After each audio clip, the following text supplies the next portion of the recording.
Nah, inilah yang nanti akan diambil, kita akan simulasikan dia dalam satu sistem cerdas.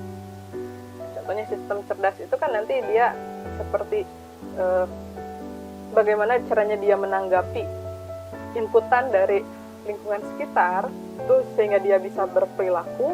Itu semuanya menggunakan teknik penalaran ini. Karena nanti dia akan mendapatkan inputan dari lingkungan sekitarnya, lalu dia sudah dibekali dengan yang namanya basis pengetahuan, kemudian bagaimana caranya dia bisa menyimpulkan untuk melakukan ataupun tidak melakukan, itu menggunakan logika. Teknik penalaran ini, teman-teman, lebih menitik beratkan pada yang namanya menggambarkan masalah dalam yang namanya basis pengetahuan, menggunakan logika ataupun nanti menggunakan bahasa formal yang bisa dipahami komputer. Nah, jadi kalau kemarin waktu kita melakukan teknik pencarian, kita diawali dengan menggambarkan masalah pada ruang masalah, menggunakan istilahnya state. Ada pendefinisian state awal, ada pendefinisian operasi perubahan dari satu state ke state yang lain, dan ada pendefinisian state tujuannya. Kemudian selanjutnya kita tinggal mencari rute yang tercepat dari titik state awal menuju ke state tujuan. Nah, ini adalah teknik pencarian. Kalau kita di teknik penalaran, nah, kita itu pertama pasti akan membentuk dulu yang namanya basis pengetahuan. Basis pengetahuan ini nanti kita akan kumpulkan satu aturan-aturan menggunakan logika.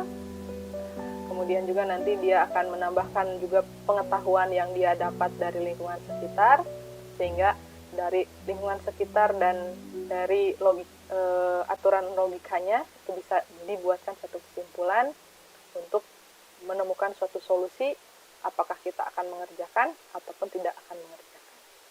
Nah, jadi kalau kita punya permasalahan yang memang bisa kita gambarkan dengan lingkup state ini, ya, ruang masalah dan operasi state-nya, kita bisa menggunakan sistem cerdas dengan hanya mengandalkan teknik pencarian. Nah, tapi kalau seandainya permasalahannya sudah kompleks dan ada aturan-aturan logika yang ada di dalamnya, nah, di sana teman-teman bisa mulai menambahkan teknik penalaran ini pada mesin cerdasnya.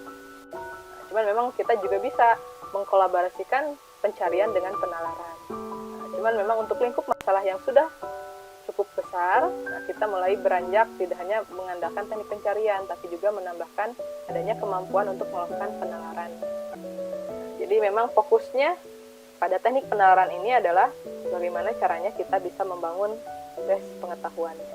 Kalau knowledge base-nya kita bangun dulu menggunakan logikanya, baru nanti kita bisa bikin memasukkan data-data yang ada pada aturan tersebut sampai kita bisa menemukan solusi atau kesimpulan.